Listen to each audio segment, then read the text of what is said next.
David Corbett from Corbett Custom Framing. I'm located at 6 King Street in Morristown, which is off Morris between Pine and Elm. 22 years I've been open here.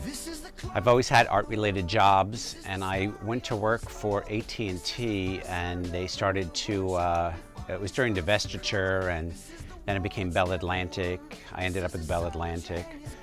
And then they started contracting out all their art departments, and it became evident to me that I was never going to end up in their art departments. I was going to be stuck where I was. So I had to do something. So I started working part-time in a friend's frame shop down in Union, and it just developed into opening my own. To tell you the truth, the hardest thing is the health insurance. It's a big issue, paying insurance and employees. But in the last 2 years, since kind of this recession has happened, I haven't had to let them go, so I'm here by myself now. I expected to grow a lot. I didn't expect I mean, in 22 years, there's been a lot of things that have happened, whether it was, you know, first it was the Gulf War, then it was 9/11, and then it was the recession of a couple of years ago. I didn't expect the things to go in ebb and flow, so I just thought it would continue to grow. So it's a learning experience. Morristown has changed quite a bit in the last 22 years, I'll say that. There's not as many stores, it's all restaurants and bars. Even just in the immediate area around here, quite a few of the stores have left.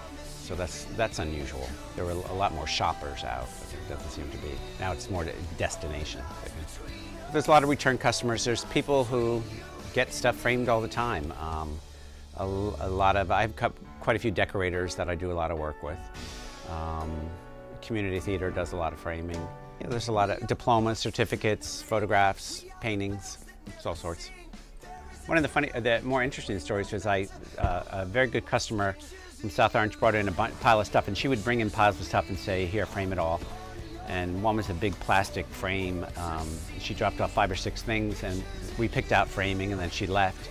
And then when I opened up the back of the frame, there was a bag full of very expensive jewelry in it. And I called her and asked if she was missing something. She didn't know what I was talking about. It turned out they had lost it 5 years ago in a move. They had hid it in the back of this frame, and her mother-in-law was quite mad at her because it was all this rare family jewelry and expensive jewelry. It's a lot more work than you think. So don't ever think that you're going to work 8 hours a day. It's a lot more than that. It's, you know, you're going to be working almost 7 days a week and 10 to 12 hours a day, sometimes. You do take time off. I mean, you have to close the door and take time off, but it's a lot of work.